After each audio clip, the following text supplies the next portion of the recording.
Hello, and welcome to Perspective. This is a show by founders of small creative agencies, giving our perspective on starting our own companies. The aim of this podcast is to provide some useful advice and inspiration to others, as well as learn from each other and others we may get to come talk on the show.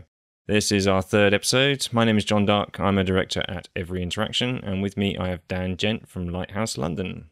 Hello, John. How are you? Yeah, not too bad. Fantastic. Last week we spoke about costs and how we go about charging our clients, and the natural thing we thought to talk about next might be pitches and proposals. Once we've had our initial conversations with clients, how we take it to the next level and what level of effort we go into to try and win the work, I guess.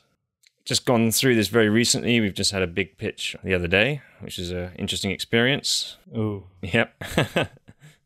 I guess the first thing to decide is what's your definition of pitching? What do you guys do when somebody comes to you with new business and you start talking about the project? At some point, they're going to need something a bit more official. Obviously, the purpose of this is to define some parameters around which the project's going to run by, is to essentially justify the costs to some degree. Mm-hmm. What do you guys do, and how do you go about it? I get upset.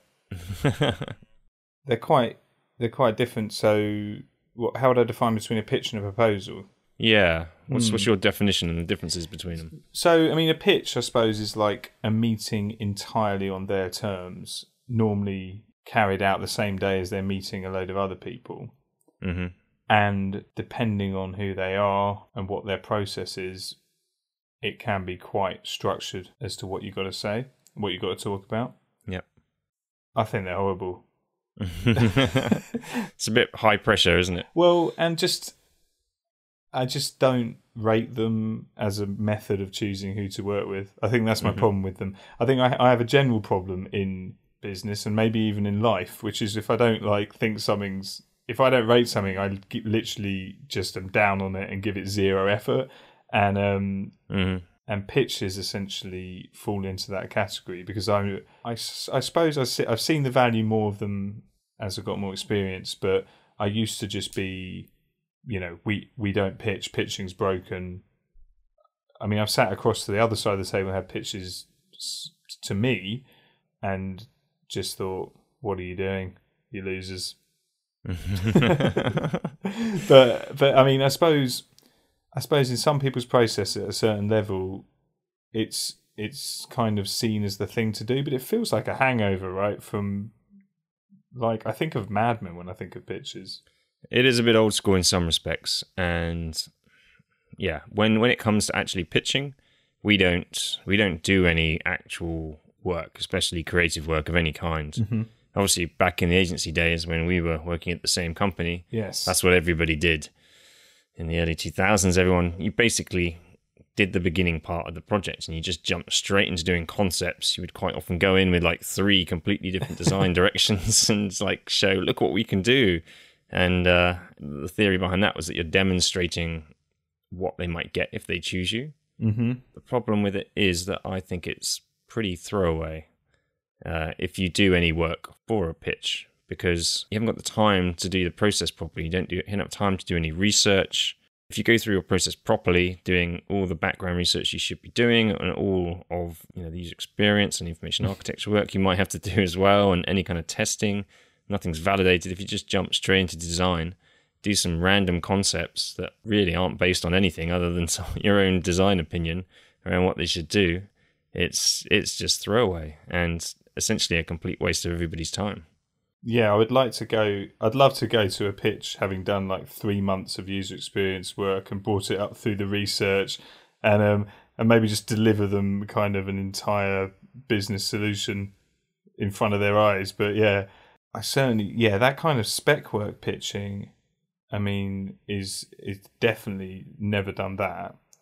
Oh, maybe I think we gave an idea of what a homepage wireframe might be once or something, on request, but no, because like you say, that's not a serious design process. In fact, these days, I mean, we're not, spec work's a slightly different issue because it can happen outside of pitching as well, but it's almost something these days you can flip on its head and basically make out that anyone who does do spec work isn't a serious option. But back then, I suppose that was what everyone else was turning up with. So if you didn't turn up with it, Yeah. I remember being at the V&A museum and people would turn up with basically the entire website, like kind of cut out and put on sort of that kind of foam board stuff. Yeah. I remember doing that a lot. Yeah, it was like, here it is. It's like You'd go in with big foam board printouts, A3 printouts of websites, and like just Mad Men style, flip through them one by one, pretending to click on them. If you click here, it's going to go to this board. I'd like to see that now. Get some foam board CSS3 animations going. Some transitions, like throw one board out the window and bring the other one in. I could go to Hover right now and check foamboardio as a domain and see if it's available. But yeah, no, I think the pitching generally, we haven't done it often enough to actually be any good at it. Mm-hmm. Way too naive at it. You know, if it's a pitch situation, the likelihood of me having the experience or us having the experience to actually go in and do ourselves justice is so low. Like, it's a sales game, really. It's not. You can't go in there and show what you're made of as a designer or a developer. And I always try to. So so it goes wrong because you don't go in and give them the perfect vision. Mm-hmm. You go in and give them what you think is an interesting dose of reality and how the process might work. And it gets blown out of the water by the next people coming in and BSing everywhere, you know? Yeah, I'm sure there's a lot of that goes on. And so when you're winning new work, mm-hmm. the people who are coming to you, in every situation, you're the only people they're considering? No, not at all. That's pretty rare. Mm-hmm. Normally, we're a serious option, though, and I think that's another thing about this kind of process is that if people have a procurement process which involves needing to see a certain amount of agencies, the likelihood, or getting a certain amount of proposals, the likelihood is they probably already have a favourite. You know, mm-hmm. someone they've worked with before. Yeah, just someone they want to give the work to. You know, and I suppose it's kind of like it's always a bit of a warning sign if you're suddenly asked if you'll go in and pitch. So you think that they've got a preferred favourite. They're just doing due diligence in asking a few people to get some other quotes and to see what other options are out there. Yeah. And you're pretty much there to make up the numbers. I think that can be the case. Yeah, I agree. And I think a good question to ask, because obviously, you know, once you've spoken to them, which is going to happen before you go into a pitch or proposal situation, is to actually literally outright ask that. To get a grasp on the situation and what the level of competition is like and whether it's worth you putting in any effort at all. Just turn around and straight out ask people, are we here to make up the numbers? Mm-hmm. Yeah, absolutely. If there's like an enormous pause, you probably are. Yeah. I think both of these things we're talking about, pitching and proposals, you almost just want them to be like the last step. Like, that's why pitching it's so hard for it to be the last step. It's like most work you win, I feel, you're the one who was the favourite and the others are making up the numbers. Mm-hmm. You know? And you sort of know when you're that person. Then so it's just kind of a formality. And if you're not going into a pitch and it being a formality, then you've got so little control. We still don't really go for them very often. I mean, I think we may do more as we grow a bit, and maybe it's what the next rung up the ladder looks like in terms of winning work. I don't know. You perhaps work with bigger stuff than we do. How often are you pitching? Most of the time, yeah, I would say. And when I say pitching, I mean we're not doing any creative work. We're putting a proposal forward. We're going to meet them. We're talking through that proposal, mm-hmm. and they're talking to other people. Oh, okay. Yes, that's always the case with us. Yeah. Mm-hmm. But even that proposal, I've recently kind of wised up a bit on this. I've got a little bit into sales, which is, I suppose, not surprising. My dad's a salesman, and generally I'm turning to him. And so basically, been really trying to work on making the proposal like just the icing on the cake. So essentially, rather than do, like, a proposal will take me X amount of hours to write. Yeah. And normally most of that time is spent with me fretting about what I'm putting in it, and going, oh, do we sound good enough, and this and that, and have I explained responsive design well enough in this bit, And then I sort of realised that's not really what this thing's for. So what we do now is normally have a meeting, and then if I think that meeting's gone well, then maybe asking for a proposal. I then actually just get them back together to do a workshop with them. Mm-hmm. So just like an hour. Yep. But in that workshop, I'll basically do like a few little exercises that you'd probably do in a project, maybe in a kickoff meeting. Mm-hmm. But I just sort of bring like mini versions of them into that hour.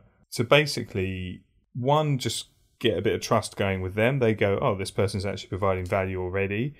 And two, the answers to those things are basically what goes into the proposal. Mm-hmm. So if we do an exercise around what marketing channels someone might use. So we get all the marketing channels, put them on the table. Which ones do you like? Which ones have you tried? And to them, it's a way of saying, okay, how they're helping me decide how to use my marketing budget. To us, we're just listening to them say to us, we think that content marketing is a good idea, and so we can then go, okay, that's going in the proposal, Yep. And so you're sort of speaking back to them the things that they think are a good idea. Obviously, as long as you think they're a good idea, it's not totally cynical, but then for me, like, by the time you're putting the proposal in, you feel it's almost just about kind of wrapping it all up and saying, there you go. I think I'm leaning a lot less on proposals, mainly because, like I say, I used to use them to try and do the selling, and now I realise that actually you can't. You need to be doing it. You can't really sell in a proposal. No. And if you try, you end up with a 30-page document that no one's going to read anyway. Completely. So I've stripped right back. I used to do that as well. In fact, we when I saw we were talking about this, the first thing that came to mind was we once worked with this charity, and the guy came and met us, and we had a brilliant meeting with him, and we were like, this is great. And he said, cool, send me over a proposal. And we just were a bit busy, so we had like this kind of really rambling proposal. Sent him that over, and he basically rang me up and just had the biggest go at me about it. Like, he was genuinely really upset about how. I can't get this signed off with this. Yeah, complete. That was it. He was like, what you got to understand is that there's other people here I've got to show this to. And he's like, we had such a good meeting, and it was like he took it really personally, and I was just like, he's completely right. It is total rubbish. Like, I was just like, I can't believe we send this to people. It's so, like, it's just sort of explained every step of our process in way too much detail. Now I basically just go about 4 or 5 outcomes. So I don't even talk about process anymore, really. It's just like, here's the outcomes based on everything we've heard, And so now when I'm talking to people, I'm just constantly, every time I hear something that they want to happen, I write it down after the meeting, just put them in a file somewhere, so that when it comes to proposal, I'm literally spending half the time, because I'm just taking each one of those, writing something mildly fluffy about it, and then sending it over. Yeah, I think we do a reasonably similar thing again. It really depends on the size of the project you're going for, and the bigger the business, usually the more people involved in the decision-making process are, and you're not always going to meet them all in advance. So we would never put anything forward without having a meeting first and speaking to them and doing what you said, basically a mini workshop of sorts, where we're trying to extract as much information about the project and the brief as we possibly can to get a good handle on what's going on. It's essentially a mini workshop of sorts. And talking about possible ideas, the should, woulds, coulds of the project, what are their priorities, and trying to understand what we might put in a proposal for the budgets that hopefully they've laid out for us, or that they expect us to put forward.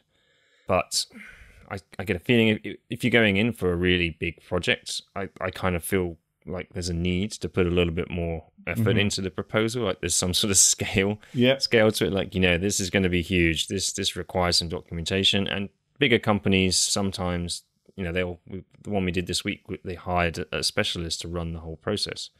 And obviously they had like a big checklist of things that you needed to do, and a big load of hoops you have to jump through in order to be able to submit the document in the first place. So it required a lot of stuff, so it ended up being 30 odd pages long.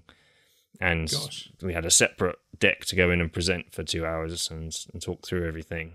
So it's a bit of a process, but it'll completely be worth it if we win it, and it's worth putting in the effort for that particular example just because of the scale of it and the amount of work involved. It makes sense. But for other projects, it doesn't always make sense, and if you're meeting with the key decision makers anyway, you can be a bit leaner with the proposal and yeah, exactly that. Just put in what is absolutely necessary to seal the deal. Sure. I have this issue too, but how do you know what level to go to in terms of, so that workshop, you could almost call that spec work in a way. You're providing value, you're not getting paid. Do you just dish them out, or because several times I've definitely gone to someone just to fill the gap at the end of the meeting. Okay, we'll get your proposal next week, and then gone, why did I say that? I've got to write a proposal now, and I don't even want it. You know what I mean? But like, how do you because it's a bit rude to be like, can we have a proposal? How much money you got? You know what I mean? Like how do you kind of decide what level to go to? I think really serious people in big projects, they state the budgets up front. It's just part of it, and you need to be fully aware of what you've got to work with, because people in those situations with that scale of projects, they've been around the houses, they know the process, they know there's no point in hiding the budget. They know what they've got to work with. Even if it's an unrealistic one, you would tell them that and just go in with much more, which is what we did this week. Nice. But even if you don't, I don't know, sometimes it's really hard to tell, isn't it? So it could go down like a lead balloon. It could completely blow people's minds how much you might suggest you need to get the job done properly. But I think that comes down to experience on their end, really, and what they've been exposed to, what they're used to paying, and what idea they have about what they can get for their money. And on occasion, we have put a lot of work into a proposal and like done a pretty comprehensive document, because we thought this is going to be a big project. If we're going to take this on, this is going to be like hundreds of thousands of pounds worth of work. Yeah. This is really worth doing a pretty comprehensive document for. I would spend like at least an entire week putting something together and crafting it and doing many, many revisions to get it just so. Send it off. Don't hear anything. Yeah. Absolutely nothing. Silence on the other end. And it's in those situations where you've got to try and avoid the higher the input, the higher the risk, and the more you've got to try and understand about it from the outset in order to be able to decide whether it's worth putting in that effort. Because a week's worth of work is a large chunk of resource for a small company. Absolutely. No, I think the thing I've come to do is I sort of use these things now a bit like trading cards in a way. So it's like if the person wants to have a meeting, I need to know X, Y, and Z. And so you're like giving and receiving. So when it comes to the proposal, I'm like, if I'm writing a proposal in, they've got to tell me their budget. Mm-hmm. You know what I mean? They've got to at least give me an indication of where they're at with that. Yeah. And sort of the same with the workshop as well. If someone says, if at the end of that first meeting, I'm kind of like, how much, what budget have you got? And they say, oh, not telling you kind of thing. In that case, I'll be like, okay, well, here's an average project price or a minimum project price. Mm-hmm. And if that's okay, come for the meeting. You know what I mean? Yep. You do get people going, I haven't got that, can I have the meeting anyway? But you just got to be polite to them. But yeah, no, it is quite difficult, and I think it's the sinking of time into, especially the thing I have trouble with or had trouble with. I mean, now I'm more full-time, like managing rather than trying to develop at the same time. When I was developing at the same time, my problem was the time sink of this stuff. Yeah. And so, I think I just said in my head, none of it's worth it. Pitches and proposals, if people don't want to work for us, then with us rather, then, well, that's that. Mm-hmm. But I think I was just kind of basically trying to make an excuse for the fact that we just didn't have the time to do that stuff properly. I still don't think we do. I mean, how much your actual proposal document, is it different every time, or have you got a set? We have like a default template, but it's constantly evolving because we always think, it's hard to just let it be and think, oh, we could make this better. Every time you come back to it with fresh eyes, like a couple of weeks later when it's time to do something else, and you look at it again and you just see room for improvement. And especially right now, we're in like a phase where we're thinking a lot about how we talk about ourselves, because we're trying to redo our website. And when you go through that process, it really makes you question how you talk about yourselves as a business and the way you present yourselves. And so that doesn't help right now, that we've been through this big retrospective period. Perfectionism. That's the problem. That's the problem I have. We're getting better at it, and the more we do, the better we get, and the more structure these things take on. But it's usually a case of opening the last one you did and using that as a template and changing everything that needs to be changed. They follow a formula.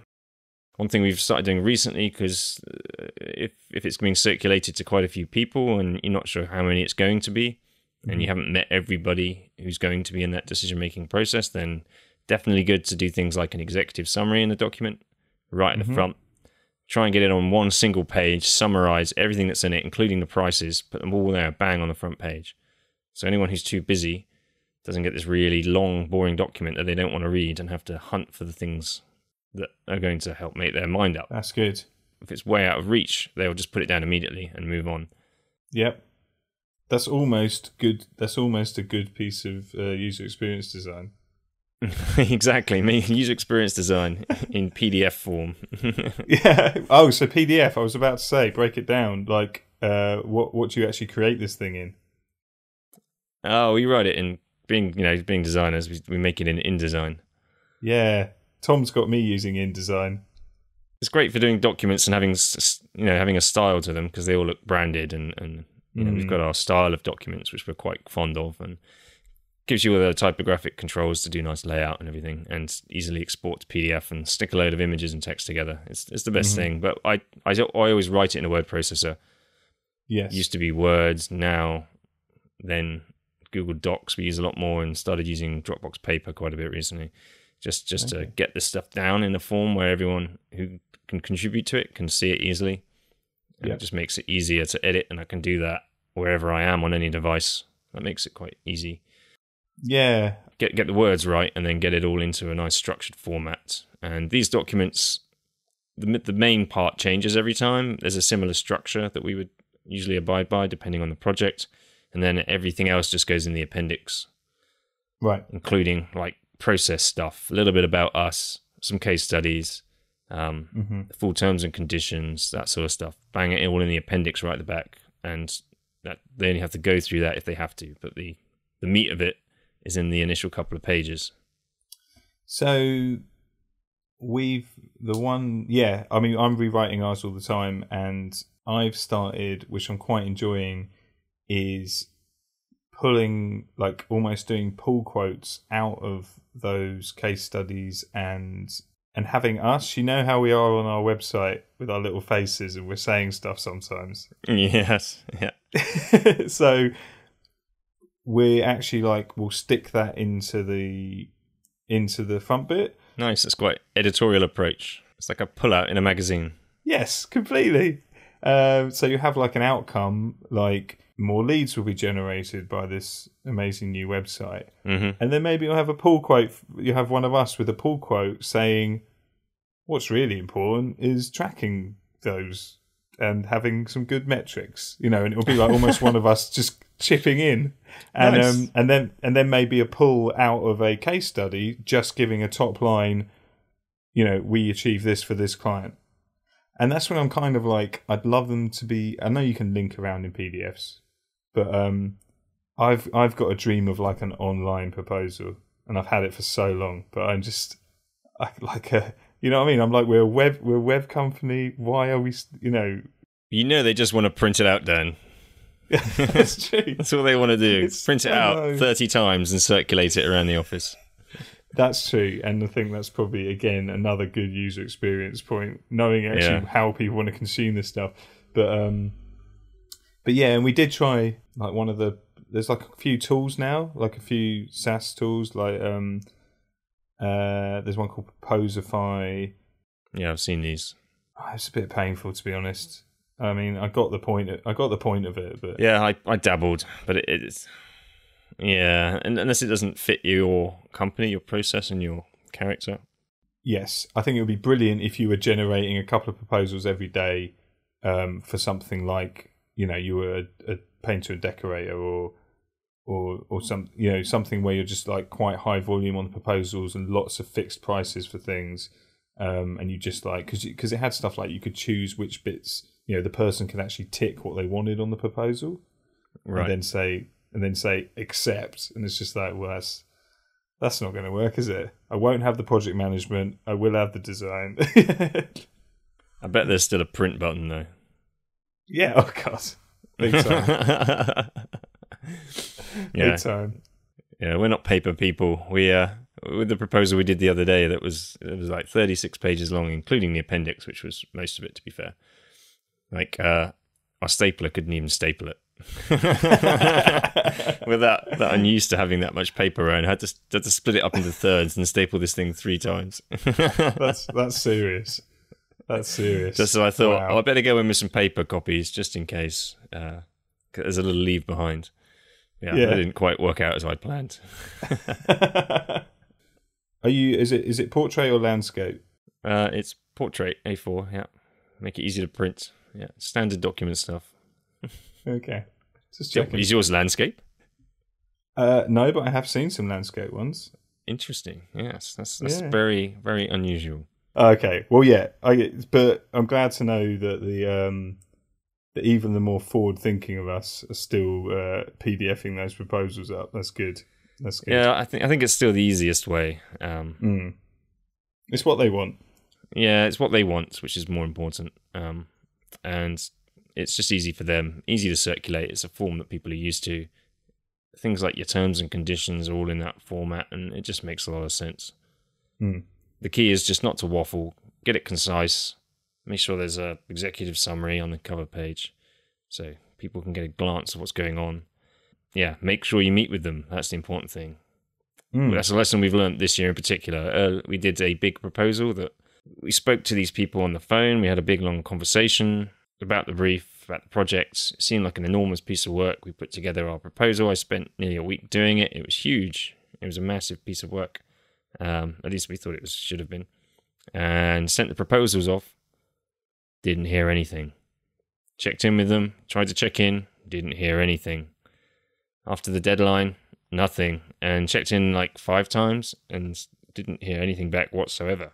And I think it was one of those scenarios where, I thought it was a little bit rude, I guess. If someone's gone to that extent and done all that work for you, even if we completely blew their budgets, which they wouldn't give us up front, just to let us know that and to give us we're asking for some feedback, or, a couple of weeks go by, you think, oh, okay, I hope you managed to find someone for the project, assuming that they probably found someone by now.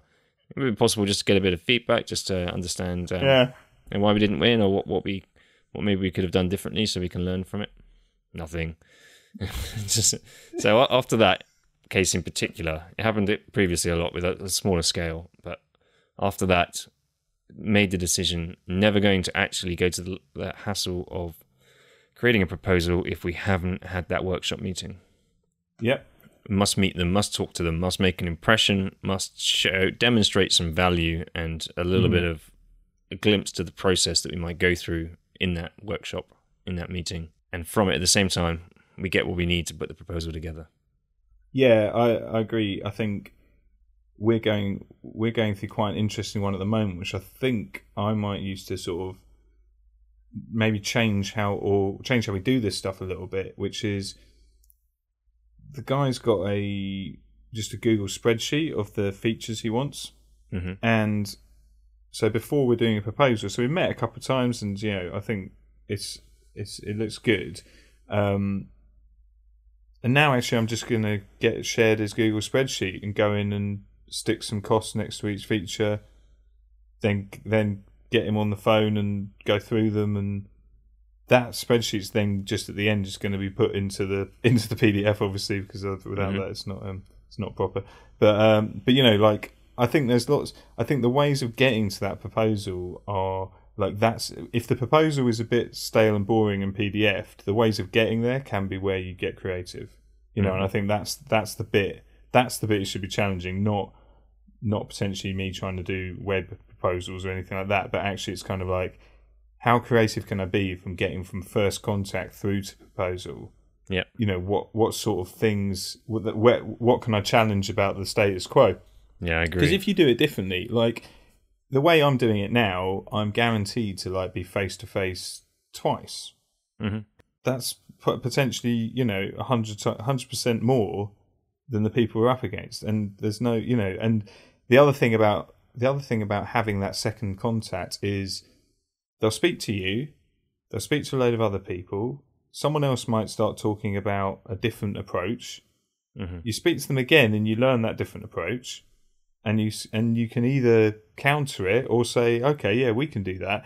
If you propose on what you knew a week ago, that can be a long time. You know, things can have really changed in their mind, and then your proposal is stuck on how they were thinking when they first met you. Like, you really want the proposal to be exactly what the thinking at the exact time they make the decision.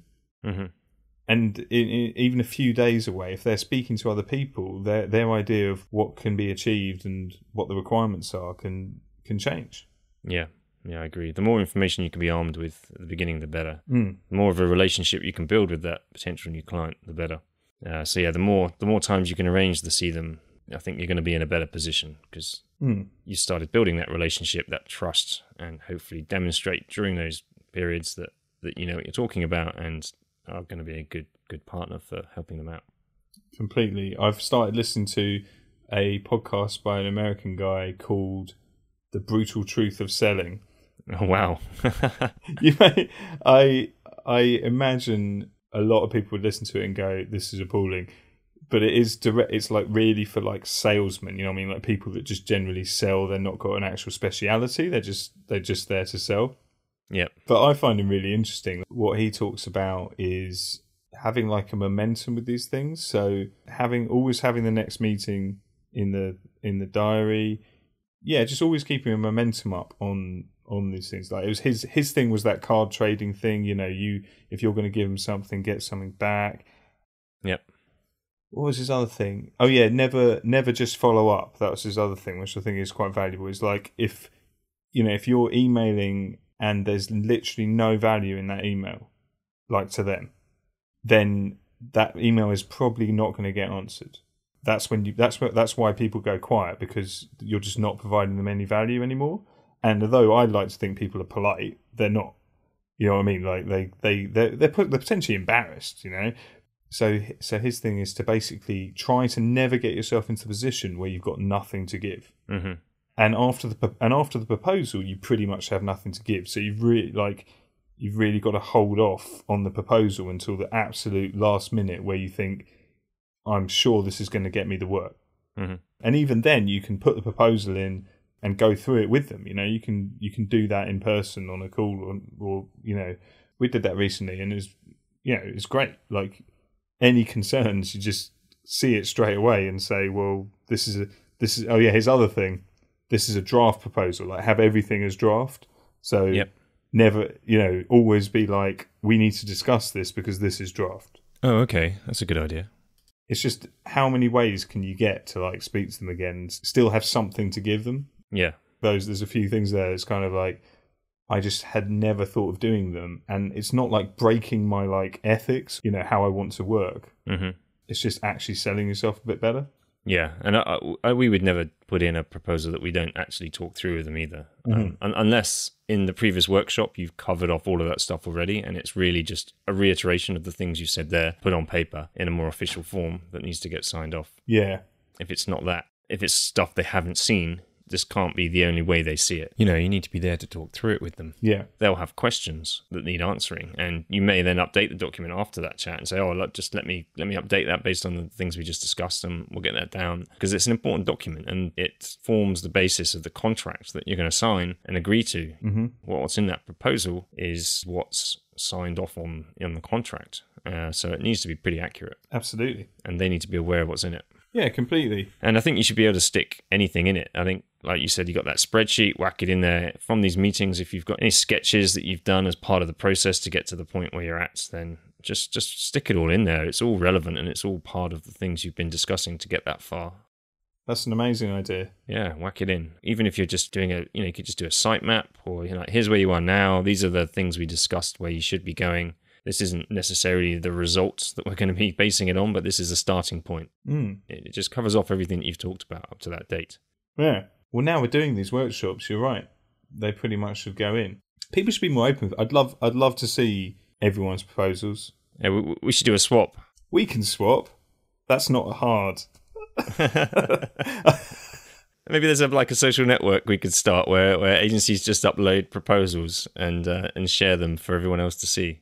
A guy I worked with once got hold of a load of agencies with a fake project. I was like, I can't believe you've done that. That's completely unethical. You've made them do work.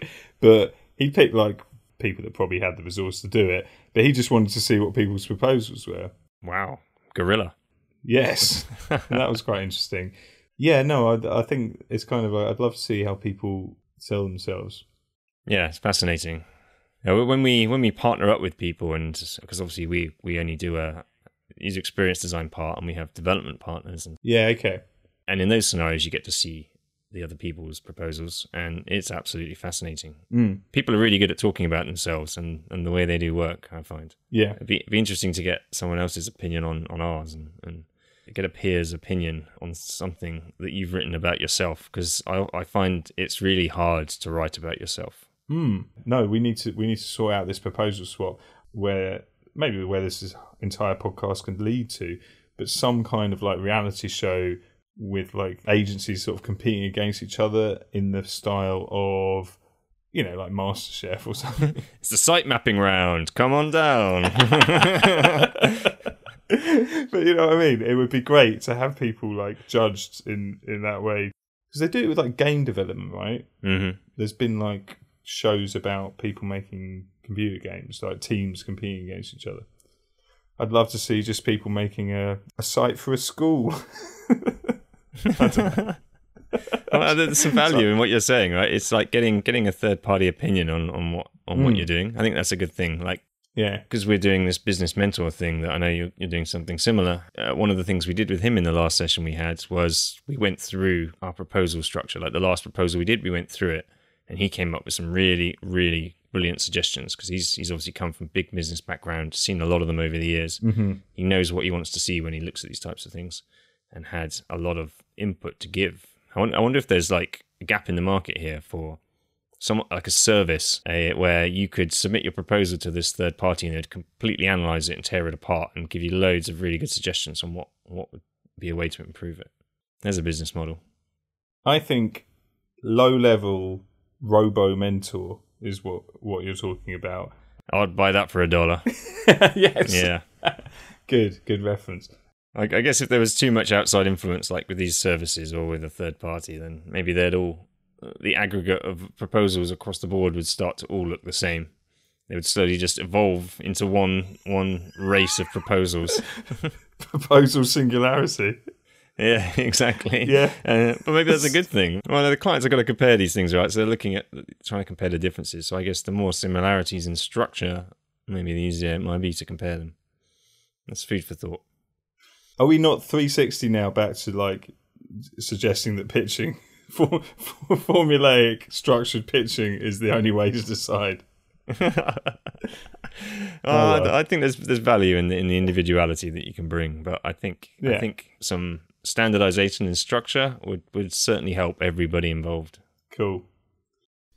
Okay, so to wrap this up, when you're doing these proposals, how do you then, assuming everything gets the green light, mm-hmm. do you just then turn that into a contract and just go, right, sign at the end?